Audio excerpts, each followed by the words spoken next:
श्री आंजनेय द्वादशनाम स्तोत्रम्। आंजनेयो महावीरो हनुमान मारुतात्मजः तत्त्वज्ञानप्रदः सीता देवी मुद्रा प्रदायकः अशोकवनिकाच्छेता सर्वमाया विभञ्जनः सर्वबन्ध विमुक्ता च रक्षो विध्वंसकारकः परविद्या परिहार परशौर्य विनाशनः परमन्त्र निराकर्ता परयन्त्र प्रभेदकः सर्वग्रह विनाशी च भीमसेन सहायकृत् सर्वदुःख हरः सर्व लोकचारी मनोजव पारिजात द्रुमूलस्त सर्वमन्त्र स्वरूपवान् सर्वतन्त्र स्वरूपी च सर्वयन्त्रात्मकस्तथा कपीश्वरो महाकायः सर्वरोगहरः प्रभु बलसिद्धिकरः सर्व विद्यासम्पत्प्रदायकः कपिसेनानायकस्य भविष्यचतुराननः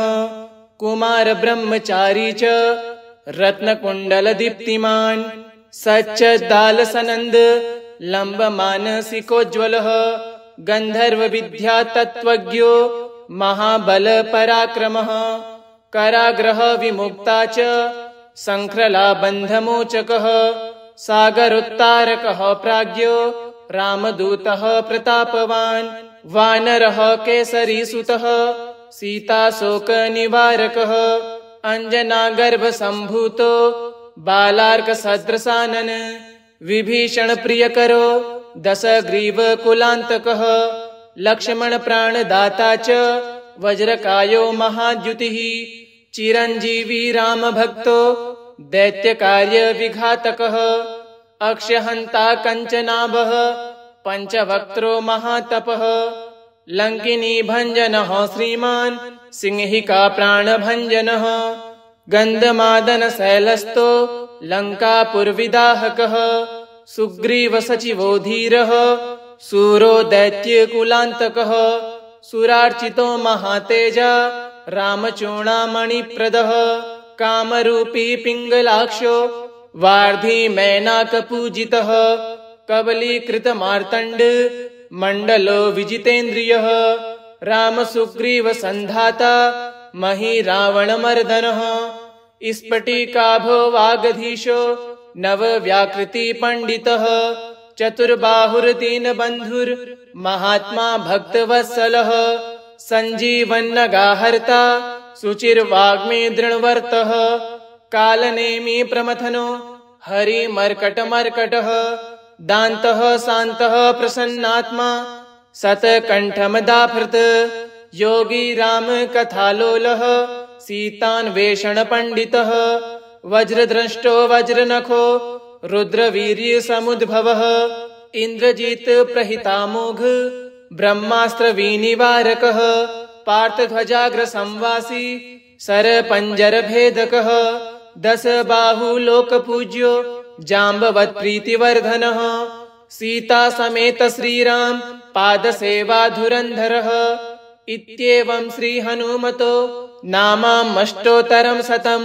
यः पठे शृणुयात् नित्यं सर्वान् कामान् वाप्नुयात्। आंजनेयो महावीरो हनुमान मारुतात्मजः तत्त्वज्ञानप्रदः सीता देवी मुद्रा प्रदायकः अशोकवनिकाच्छेता सर्वमाया विभञ्जनः सर्वबन्ध विमुक्ता च रक्षो विध्वंसकारकः परविद्या परिहार परशौर्य विनाशनः परमन्त्र निराकर्ता परयन्त्र प्रभेदकः सर्वग्रह विनाशी च भीमसेन सहायकृत् सर्वदुःख हरः सर्व लोकचारी मनोजव पारिजात द्रुमूलस्त सर्वमन्त्र स्वरूपवान् सर्वतन्त्र स्वरूपी च सर्वयन्त्रात्मकस्तथा कपीश्वरो महाकायः सर्वरोगहरः प्रभु बलसिद्धिकरः सर्व विद्यासम्पत्प्रदायकः कपिसेनानायकस्य भविष्यचतुराननः कुमारब्रह्मचारी च रत्नकुण्डलदीप्तिमान् सच्चदालसनन्द लम्बमानसिकोज्ज्वलः गन्धर्वविद्यातत्त्वज्ञो महाबलपराक्रमः कराग्रहविमुक्ता च शङ्खलाबन्धमोचकः सागरोत्तारकः प्राज्ञो रामदूतः प्रतापवान् वानरः केसरीसुतः सीताशोकनिवारकः अञ्जनागर्भसम्भूतो बालार्कसदृशानन विभीषणप्रियकरो दशग्रीवकुलान्तकः लक्ष्मणप्राणदाता च वज्रकायो महाद्युतिः चिरञ्जीवी रामभक्तो दैत्यकार्यविघातकः अक्षयहन्ता कञ्चनाभः पञ्चवक्त्रो महातपः लङ्किनीभञ्जनः श्रीमान् सिंहिकाप्राणभञ्जनः गन्धमादनशैलस्थो लङ्कापुरविदाहकः सुग्रीवसचिवो धीरः शूरो दैत्यकुलान्तकः सुरार्चितो महातेजा रामचूडामणिप्रदः कामरूपी पिङ्गलाक्षो वार्धिमैनाकपूजितः कबलीकृतमार्तण्ड मण्डलो विजितेन्द्रियः रामसुग्रीवसन्धाता महिरावणमर्दनः स्फटिकाभो वागधीशो नवव्याकृतिपण्डितः चतुर्बाहुर्दीनबन्धुर्महात्मा भक्तवत्सलः सञ्जीवन्नगाहर्ता शुचिर्वाग्मी दृढवर्तः कालनेमी प्रमथनो हरिमर्कटमर्कटः दान्तः शान्तः प्रसन्नात्मा शतकण्ठमदाभृत् योगी रामकथालोलः सीतान्वेषणपण्डितः वज्रद्रष्टो वज्रनखो रुद्रवीर्यसमुद्भवः इन्द्रजित्प्रहितामोघ ब्रह्मास्त्रविनिवारकः पार्थध्वजाग्रसंवासी शरपञ्जरभेदकः दशबाहुलोकपूज्यो जाम्बवत्प्रीतिवर्धनः सीतासमेत श्रीराम पादसेवाधुरन्धरः इत्येवं श्रीहनुमतो नामाष्टोत्तरं शतं यः पठे शृणुयात् नित्यं सर्वान् कामान् वाप्नुयात्। आञ्जनेयो महावीरो हनुमान् मारुतात्मजः तत्त्वज्ञानप्रदः सीता देवी मुद्राप्रदायकः अशोकवनिकाच्छेता सर्वमायाविभञ्जनः सर्वबन्धविमुक्ता च रक्षो विध्वंसकारकः परविद्यापरिहार परशौर्यविनाशनः परमन्त्रनिराकर्ता परयन्त्रप्रभेदकः सर्वग्रहविनाशी च भीमसेन सहायकृत् सर्वदुःखहरः सर्वलोकचारी मनोजव पारिजातद्रुमूलस्थ सर्वमन्त्रस्वरूपवान् सर्वतन्त्रस्वरूपी च सर्वयन्त्रात्मकस्तथा कपीश्वरो महाकायः सर्वरोगहरः प्रभु बलसिद्धिकरः सर्वविद्यासम्पत्प्रदायकः कपिसेनानायकस्य भविष्यचतुराननः कुमारब्रह्मचारी च रत्नकुण्डलदीप्तिमान् सच्चदालसनन्द लम्बमानसिकोज्ज्वलः गन्धर्वविद्यातत्त्वज्ञो महाबलपराक्रमः कराग्रहविमुक्ता च शङ्खलाबन्धमोचकः सागरोत्तारकः प्राज्ञो रामदूतः प्रतापवान् वानरः केसरीसुतः सीताशोकनिवारकः अञ्जनागर्भसम्भूतो बालार्कसदृशानन विभीषणप्रियकरो दशग्रीवकुलान्तकः लक्ष्मणप्राणदाता च वज्रकायो महाद्युतिः चिरञ्जीवी रामभक्तो दैत्यकार्यविघातकः अक्षयहन्ता कञ्चनाभः पञ्चवक्त्रो महातपः लङ्किनीभञ्जनः श्रीमान् सिंहिकाप्राणभञ्जनः गन्धमादनशैलस्थो लङ्कापुरविदाहकः सुग्रीवसचिवो धीरः शूरो दैत्यकुलान्तकः सुरार्चितो महातेजा रामचूडामणिप्रदः कामरूपी पिङ्गलाक्षो वार्धी मैनाकपूजितः कबलीकृतमार्तण्ड मण्डलो विजितेन्द्रियः रामसुग्रीवसन्धाता मही रावणमर्दनः स्फटिकाभो वागधीशो नवव्याकृतिपण्डितः चतुर्बाहुर्दीनबन्धुर्महात्मा भक्तवत्सलः सञ्जीवन्नगाहर्ता शुचिर्वाग्मे दृढवर्तः कालनेमी प्रमथनो हरिमर्कटमर्कटः दान्तः शान्तः प्रसन्नात्मा शतकण्ठमदाभृत योगी राम कथालोलः सीतान्वेषणपण्डितः वज्रद्रष्टो वज्रनखो रुद्रवीर्यसमुद्भवः इन्द्रजित् प्रहितामोघ ब्रह्मास्त्रविनिवारकः पार्थध्वजाग्रसंवासी सरपञ्जरभेदकः दशबाहुलोकपूज्यो जाम्बवत्प्रीतिवर्धनः सीतासमेत श्रीराम पादसेवाधुरन्धरः इत्येवं श्रीहनुमतो नामाष्टोत्तरं शतं यः पठे शृणुयात् नित्यं सर्वान् कामान् वाप्नुयात् आञ्जनेयो महावीरो हनुमान् मारुतात्मजः तत्त्वज्ञानप्रदः सीता देवी मुद्राप्रदायकः अशोकवनिकाच्छेता सर्वमायाविभञ्जनः सर्वबन्धविमुक्ता च रक्षो विध्वंसकारकः परविद्यापरिहार परशौर्यविनाशनः परमन्त्रनिराकर्ता परयन्त्रप्रभेदकः सर्वग्रहविनाशी च भीमसेन सहायकृत् सर्वदुःखहरः सर्वलोकचारी मनोजव पारिजातद्रुमूलस्थ सर्वमन्त्रस्वरूपवान् सर्वतन्त्रस्वरूपी च सर्वयन्त्रात्मकस्तथा कपीश्वरो महाकायः सर्वरोगहरः प्रभु बलसिद्धिकरः सर्वविद्यासम्पत्प्रदायकः कपिसेनानायकस्य भविष्यचतुराननः कुमारब्रह्मचारी च रत्नकुण्डलदीप्तिमान् सच्चदालसनन्द लम्बमानसिकोज्ज्वलः गन्धर्वविद्यातत्त्वज्ञो महाबलपराक्रमः कारागृहविमुक्ता च सङ्ख्रलाबन्धमोचकः सागरोत्तारकः प्राज्ञो रामदूतः प्रतापवान् वानरः केसरीसुतः सीताशोकनिवारकः अञ्जनागर्भसम्भूतो बालार्कसदृशानन विभीषणप्रियकरो दशग्रीवकुलान्तकः लक्ष्मणप्राणदाता च वज्रकायो महाद्युतिः चिरञ्जीवी रामभक्तो दैत्यकार्यविघातकः अक्षयहन्ता कञ्चनाभः पञ्चवक्त्रो महातपः लङ्किनीभञ्जनः श्रीमान् सिंहिकाप्राणभञ्जनः गन्धमादनशैलस्थो लङ्कापुरविदाहकः सुग्रीवसचिवो धीरः शूरो दैत्यकुलान्तकः सुरार्चितो महातेजा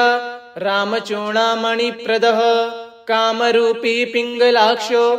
वार्धी मैनाकपूजितः कबलीकृतमार्तण्ड मण्डलो विजितेन्द्रियः रामसुग्रीवसन्धाता मही रावणमर्दनः स्फटिकाभो वागधीशो नवव्याकृतिपण्डितः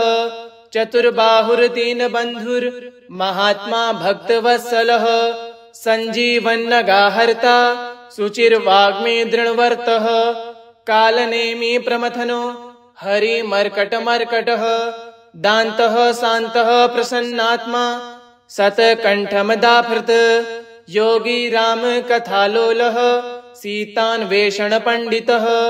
वज्रद्रष्टो वज्रनखो रुद्रवीर्यसमुद्भवः इन्द्रजित् प्रहितामोघ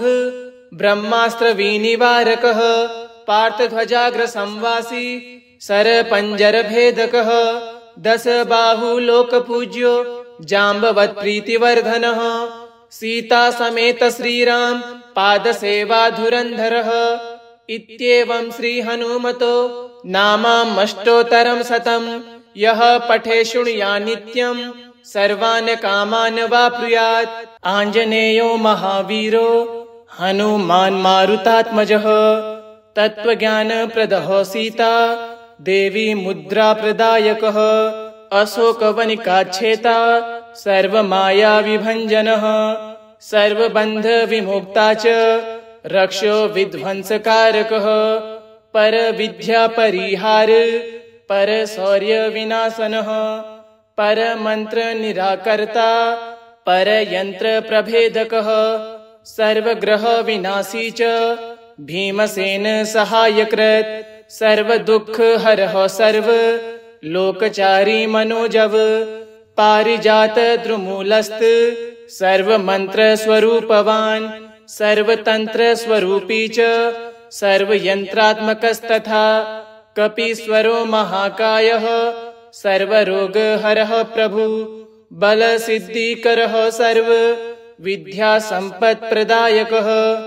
कपिसेनानायकस्य भविष्यचतुराननः कुमारब्रह्मचारी च रत्नकुण्डलदीप्तिमान् सच्चदालसनन्द लम्बमानसिकोज्ज्वलः गन्धर्वविद्यातत्त्वज्ञो महाबलपराक्रमः कारागृहविमुक्ता च सङ्ख्रलाबन्धमोचकः सागरोत्तारकः प्राज्ञो रामदूतः प्रतापवान् वानरः केसरीसुतः सीताशोकनिवारकः अञ्जनागर्भसम्भूतो बालार्कसदृशानन विभीषणप्रियकरो दशग्रीवकुलान्तकः लक्ष्मणप्राणदाता च वज्रकायो महाद्युतिः चिरञ्जीवी रामभक्तो दैत्यकार्यविघातकः अक्षहन्ता कञ्चनाभः पञ्चवक्त्रो महातपः लङ्किनीभञ्जनः श्रीमान् सिंहिकाप्राणभञ्जनः गन्धमादनशैलस्थो लङ्कापुरविदाहकः सुग्रीवसचिवो धीरः सूरो दैत्यकुलान्तकः सुरार्चितो महातेजा रामचूडामणिप्रदः कामरूपी पिङ्गलाक्षो वार्धिमैनाकपूजितः कबलीकृतमार्तण्ड मण्डलो विजितेन्द्रियः रामसुग्रीवसन्धाता महिरावणमर्दनः स्फटिकाभो वागधीशो नवव्याकृतिपण्डितः चतुर्बाहुर्दीनबन्धुर्महात्मा भक्तवत्सलः सञ्जीवन्नगाहर्ता शुचिर्वाग्मी दृढवर्तः कालनेमी प्रमथनो हरिमर्कटमर्कटः दान्तः शान्तः प्रसन्नात्मा शतकण्ठमदाभृत् योगी रामकथालोलः सीतान्वेषणपण्डितः वज्रद्रष्टो वज्रनखो रुद्रवीर्यसमुद्भवः इन्द्रजित्प्रहितामोघ ब्रह्मास्त्रविनिवारकः पार्थध्वजाग्रसंवासी शरपञ्जरभेदकः दशबाहुलोकपूज्यो जाम्बवत्प्रीतिवर्धनः सीतासमेत श्रीराम पादसेवाधुरन्धरः इत्येवं श्रीहनुमतो नामामष्टोत्तरं शतं यः पठे शृणुयात् नित्यं सर्वान् कामान् वाप्नुयात्। आञ्जनेयो महावीरो हनुमान् मारुतात्मजः तत्त्वज्ञानप्रदः सीता देवी मुद्राप्रदायकः अशोकवनिकाच्छेता सर्वमायाविभञ्जनः सर्वबन्धविमुक्ता च रक्षो विध्वंसकारकः परविद्यापरिहार परशौर्यविनाशनः परमन्त्रनिराकर्ता परयन्त्रप्रभेदकः सर्वग्रहविनाशी च भीमसेन सहायकृत् सर्वदुःखहरः सर्वलोकचारी मनोजव पारिजातद्रुमूलस्थ सर्वमन्त्रस्वरूपवान् सर्वतन्त्रस्वरूपी च सर्वयन्त्रात्मकस्तथा कपीश्वरो महाकायः सर्वरोगहरः प्रभु बलसिद्धिकरः सर्वविद्यासम्पत्प्रदायकः कपिसेनानायकस्य भविष्यचतुराननः कुमारब्रह्मचारी च रत्नकुण्डलदीप्तिमान् सच्चदालसनन्द लम्बमानसिकोज्ज्वलः गन्धर्वविद्यातत्त्वज्ञो महाबलपराक्रमः कारागृहविमुक्ता च सङ्ख्रलाबन्धमोचकः सागरोत्तारकः प्राज्ञो रामदूतः प्रतापवान् वानरः केसरीसुतः सीताशोकनिवारकः अञ्जनागर्भसम्भूतो बालार्कसदृशानन विभीषणप्रियकरो दशग्रीवकुलान्तकः लक्ष्मणप्राणदाता च वज्रकायो महाद्युतिः चिरञ्जीवी रामभक्तो दैत्यकार्यविघातकः अक्षयहन्ता कञ्चनाभः पञ्चवक्त्रो महातपः लङ्किनीभञ्जनः श्रीमान् सिंहिकाप्राणभञ्जनः गन्धमादनशैलस्थो लङ्कापुरविदाहकः सुग्रीवसचिवो धीरः सूरो दैत्यकुलान्तकः सुरार्चितो महातेजा रामचूडामणिप्रदः कामरूपी पिङ्गलाक्षो वार्धिमैनाकपूजितः कबलीकृतमार्तण्ड मण्डलो विजितेन्द्रियः रामसुग्रीवसन्धाता महिरावणमर्दनः स्फटिकाभो वागधीशो नवव्याकृतिपण्डितः चतुर्बाहुर्दीनबन्धुर्महात्मा भक्तवत्सलः सञ्जीवन्नगाहर्ता शुचिर्वाग्मे दृढवर्तः कालनेमी प्रमथनो हरिमर्कटमर्कटः दान्तः शान्तः प्रसन्नात्मा शतकण्ठमदाभृत् योगी राम कथालोलः सीतान्वेषणपण्डितः वज्रद्रष्टो वज्रनखो रुद्रवीर्यसमुद्भवः इन्द्रजित् प्रहितामोघ ब्रह्मास्त्रविनिवारकः पार्थध्वजाग्रसंवासी सरपञ्जरभेदकः दशबाहुलोकपूज्यो जाम्बवत्प्रीतिवर्धनः सीतासमेत श्रीराम पादसेवाधुरन्धरः इत्येवं श्रीहनुमतो नामाष्टोत्तरं शतम् यः पठे शृणुयात् नित्यं सर्वान् कामान् वाप्नुयात्। आञ्जनेयो महावीरो हनुमान् मारुतात्मजः तत्त्वज्ञानप्रदः सीता देवी मुद्राप्रदायकः अशोकवनिकाच्छेता सर्वमायाविभञ्जनः सर्वबन्धविमुक्ता च रक्षो विध्वंसकारकः परविद्यापरिहार परशौर्यविनाशनः परमन्त्रनिराकर्ता परयन्त्रप्रभेदकः सर्वग्रहविनाशी च भीमसेन सहायकृत् सर्वदुःखहरः सर्वलोकचारी मनोजव पारिजातद्रुमूलस्थ सर्वमन्त्रस्वरूपवान्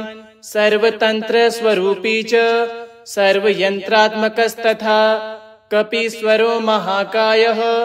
सर्वरोगहरः प्रभु बलसिद्धिकरः सर्वविद्यासम्पत्प्रदायकः कपीसेनानायकस्य भविष्यचतुराननः कुमारब्रह्मचारी च रत्नकुण्डलदीप्तिमान् सच्चदालसनन्द लम्बमानसिकोज्ज्वलः गन्धर्वविद्यातत्त्वज्ञो महाबलपराक्रमः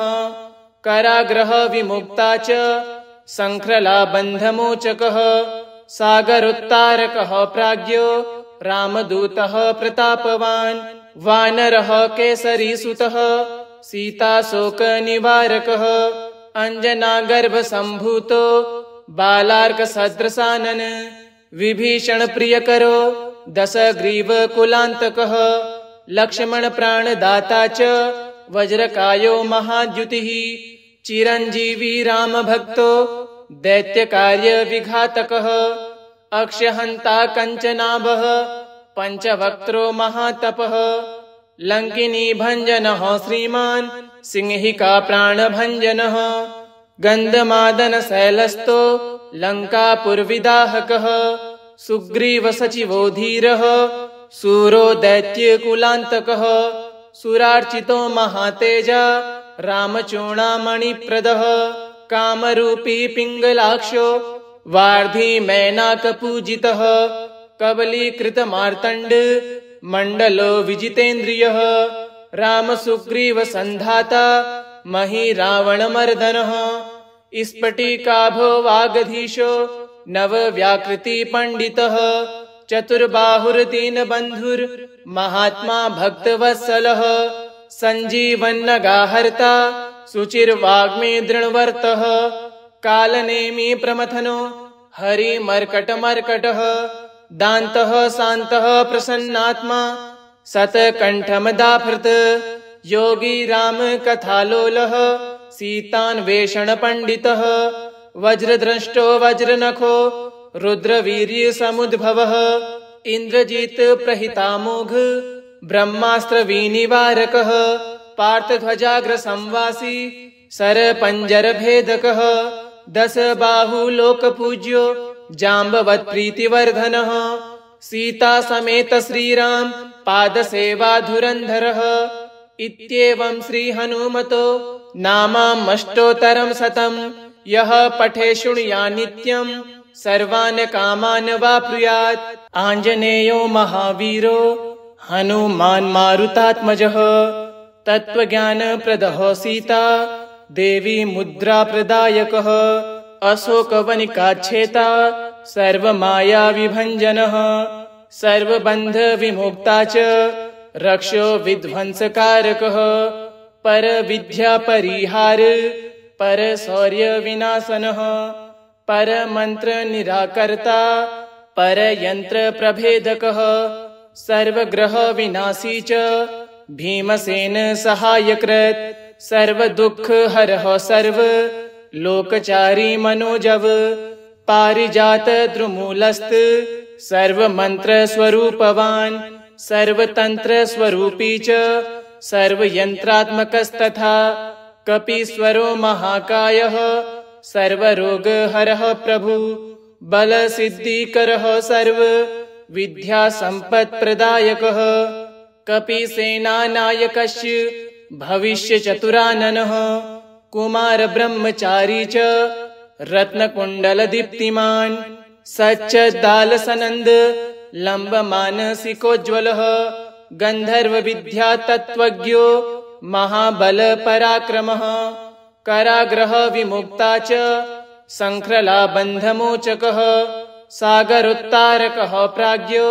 रामदूतः प्रतापवान् वानरः केसरीसुतः सीताशोकनिवारकः अञ्जनागर्भसम्भूतो बालार्कसदृशानन विभीषणप्रियकरो दशग्रीवकुलान्तकः लक्ष्मणप्राणदाता च वज्रकायो महाद्युतिः चिरञ्जीवी रामभक्तो दैत्यकार्यविघातकः अक्षयहन्ता कञ्चनाभः पञ्चवक्त्रो महातपः लङ्किनीभञ्जनः श्रीमान् सिंहिकाप्राणभञ्जनः गन्धमादनशैलस्थो लङ्कापुरविदाहकः सुग्रीवसचिवो धीरः शूरो दैत्यकुलान्तकः सुरार्चितो महातेजा रामचूडामणिप्रदः कामरूपी पिङ्गलाक्षो वार्धी मैनाकपूजितः कबलीकृतमार्तण्ड मण्डलो विजितेन्द्रियः रामसुग्रीवसन्धाता मही रावणमर्दनः स्फटिकाभो वागधीशो नवव्याकृतिपण्डितः चतुर्बाहुर्दीनबन्धुर् महात्मा भक्तवत्सलः सञ्जीवन्नगाहर्ता शुचिर्वाग्मे दृढवर्तः कालनेमी प्रमथनो हरिमर्कटमर्कटः दान्तः शान्तः प्रसन्नात्मा शतकण्ठमदाभृत् योगी राम कथालोलः सीतान्वेषणपण्डितः वज्रद्रष्टो वज्रनखो रुद्रवीर्यसमुद्भवः इन्द्रजित् प्रहितामोघ ब्रह्मास्त्रविनिवारकः पार्थध्वजाग्रसंवासी सरपञ्जरभेदकः दशबाहुलोकपूज्यो जाम्बवत्प्रीतिवर्धनः सीतासमेत श्रीराम पादसेवाधुरन्धरः इत्येवं श्री हनुमतो नामाष्टोत्तरं शतं यः पठे शृणुयात् नित्यं सर्वान् कामान् वाप्नुयात्। आञ्जनेयो महावीरो हनुमान् मारुतात्मजः तत्त्वज्ञानप्रदः सीता देवी मुद्राप्रदायकः अशोकवनिकाच्छेता सर्वमायाविभञ्जनः सर्वबन्धविमुक्ता च रक्षो विध्वंसकारकः परविद्यापरिहार परशौर्यविनाशनः परमन्त्रनिराकर्ता परयन्त्रप्रभेदकः सर्वग्रहविनाशी च भीमसेन सहायकृत् सर्वदुःखहरः सर्वलोकचारी मनोजव पारिजातद्रुमूलस्थ सर्वमन्त्रस्वरूपवान् सर्वतन्त्रस्वरूपी च सर्वयन्त्रात्मकस्तथा कपीश्वरो महाकायः सर्वरोगहरः प्रभु बलसिद्धिकरः सर्वविद्यासम्पत्प्रदायकः कपिसेनानायकस्य भविष्यचतुराननः कुमारब्रह्मचारी च रत्नकुण्डलदीप्तिमान् सच्चदालसनन्द लम्बमानसिकोज्ज्वलः गन्धर्वविद्यातत्त्वज्ञो महाबलपराक्रमः कारागृहविमुक्ता च सङ्ख्रलाबन्धमोचकः सागरोत्तारकः प्राज्ञो रामदूतः प्रतापवान् वानरः केसरीसुतः सीताशोकनिवारकः अञ्जनागर्भसम्भूतो बालार्कसदृशानन विभीषणप्रियकरो दशग्रीवकुलान्तकः लक्ष्मणप्राणदाता च वज्रकायो महाद्युतिः चिरञ्जीवी रामभक्तो दैत्यकार्यविघातकः अक्षयहन्ता कञ्चनाभः पञ्चवक्त्रो महातपः लङ्किनीभञ्जनः श्रीमान् सिंहिका प्राणभञ्जनः गन्धमादनशैलस्थो लङ्कापुरविदाहकः सुग्रीवसचिवो धीरः सूरो दैत्यकुलान्तकः सुरार्चितो महातेजा रामचूडामणिप्रदः कामरूपी पिङ्गलाक्षो वार्धिमैनाकपूजितः कबलीकृतमार्तण्ड मण्डलो विजितेन्द्रियः रामसुग्रीवसन्धाता महिरावणमर्दनः स्फटिकाभो वागधीशो नवव्याकृतिपण्डितः चतुर्बाहुर्दीनबन्धुर्महात्मा भक्तवत्सलः सञ्जीवन्नगाहर्ता शुचिर्वाग्मे दृढवर्तः कालनेमि प्रमथनो हरिमर्कटमर्कटः दान्तः शान्तः प्रसन्नात्मा शतकण्ठमदाभृत् योगी रामकथालोलः सीतान्वेषणपण्डितः वज्रद्रष्टो वज्रनखो रुद्रवीर्यसमुद्भवः इन्द्रजित्प्रहितामोघ ब्रह्मास्त्रविनिवारकः पार्थध्वजाग्रसंवासी सरपञ्जरभेदकः दशबाहुलोकपूज्यो जाम्बवत्प्रीतिवर्धनः सीतासमेत श्रीराम पादसेवाधुरन्धरः इत्येवं श्रीहनुमतो नामाष्टोत्तरं शतं यः पठे शृणुयात् नित्यं सर्वान् कामान् वाप्नुयात्। आञ्जनेयो महावीरो हनुमान् मारुतात्मजः तत्त्वज्ञानप्रदः सीता देवी मुद्राप्रदायकः अशोकवनिकाच्छेता सर्वमायाविभञ्जनः सर्वबन्धविमुक्ता च रक्षो विध्वंसकारकः परविद्यापरिहार परशौर्यविनाशनः परमन्त्रनिराकर्ता परयन्त्रप्रभेदकः सर्वग्रहविनाशी च भीमसेन सहायकृत् सर्वदुःखहरः सर्वलोकचारी मनोजव पारिजातद्रुमूलस्थ सर्वमन्त्रस्वरूपवान् सर्वतन्त्रस्वरूपी च सर्वयन्त्रात्मकस्तथा कपीश्वरो महाकायः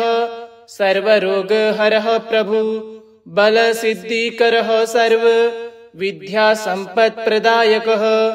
कपिसेनानायकश्च भविष्यचतुराननः कुमारब्रह्मचारी च रत्नकुण्डलदीप्तिमान् सच्चदालसनन्द लम्बमानसिकोज्ज्वलः गन्धर्वविद्यातत्त्वज्ञो महाबलपराक्रमः कराग्रहविमुक्ता च शङ्खलाबन्धमोचकः सागरोत्तारकः प्राज्ञो रामदूतः प्रतापवान् वानरः केसरीसुतः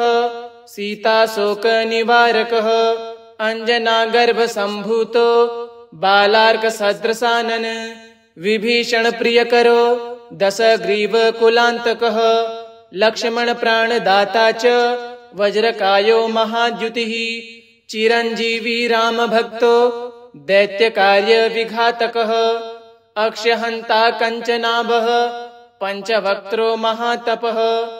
लङ्किनीभञ्जनः श्रीमान् सिंहिकाप्राणभञ्जनः गन्धमादनशैलस्थो लङ्कापुरविदाहकः सुग्रीवसचिवो धीरः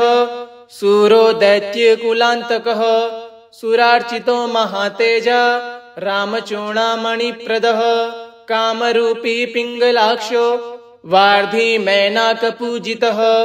कबलीकृतमार्तण्ड मण्डलो विजितेन्द्रियः रामसुग्रीवसन्धाता महीरावणमर्दनः स्फटिकाभो वागधीशो नवव्याकृतिपण्डितः चतुर्बाहुर्दीनबन्धुर्महात्मा भक्तवत्सलः सञ्जीवन्नगाहर्ता शुचिर्वाग्मे दृढवर्तः कालनेमी प्रमथनो हरिमर्कटमर्कटः दान्तः शान्तः प्रसन्नात्मा शतकण्ठमदाभृत् योगी रामकथालोलः सीतान्वेषणपण्डितः वज्रद्रष्टो वज्रनखो रुद्रवीर्यसमुद्भवः इन्द्रजित्प्रहितामोघ ब्रह्मास्त्रविनिवारकः पार्थध्वजाग्रसंवासी सरपञ्जरभेदकः दशबाहुलोकपूज्यो जाम्बवत्प्रीतिवर्धनः सीतासमेत श्रीराम पादसेवाधुरन्धरः इत्येवं श्रीहनुमतो नामाष्टोत्तरं शतं यः पठे शृणुयात् नित्यं सर्वान् कामान् वाप्नुयात्। आञ्जनेयो महावीरो हनुमान् मारुतात्मजः तत्त्वज्ञानप्रदः सीता देवी मुद्राप्रदायकः अशोकवनिकाच्छेता सर्वमायाविभञ्जनः सर्वबन्धविमुक्ता च रक्षो विध्वंसकारकः परविद्यापरिहार परशौर्यविनाशनः परमन्त्रनिराकर्ता परयन्त्रप्रभेदकः सर्वग्रहविनाशी च भीमसेन सहायकृत् सर्वदुःखहरः सर्वलोकचारी मनोजव पारिजातद्रुमूलस्थ सर्वमन्त्रस्वरूपवान् सर्वतन्त्रस्वरूपी च सर्वयन्त्रात्मकस्तथा कपीश्वरो महाकायः सर्वरोगहरः प्रभु बलसिद्धिकरः सर्वविद्यासम्पत्प्रदायकः कपिसेनानायकश्च भविष्यचतुराननः कुमारब्रह्मचारी च रत्नकुण्डलदीप्तिमान् सच्चदालसनन्द लम्बमानसिकोज्ज्वलः गन्धर्वविद्यातत्त्वज्ञो महाबलपराक्रमः कराग्रहविमुक्ता च शङ्खलाबन्धमोचकः सागरोत्तारकः प्राज्ञो रामदूतः प्रतापवान् वानरः केसरीसुतः सीताशोकनिवारकः अञ्जनागर्भसम्भूतो बालार्कसदृशानन विभीषणप्रियकरो दशग्रीवकुलान्तकः लक्ष्मणप्राणदाता च वज्रकायो महाद्युतिः चिरञ्जीवी रामभक्तो दैत्यकार्यविघातकः अक्षयहन्ता कञ्चनाभः पञ्चवक्त्रो महातपः लङ्किनीभञ्जनः श्रीमान् सिंहिकाप्राणभञ्जनः गन्धमादनशैलस्थो लङ्कापुरविदाहकः सुग्रीवसचिवो धीरः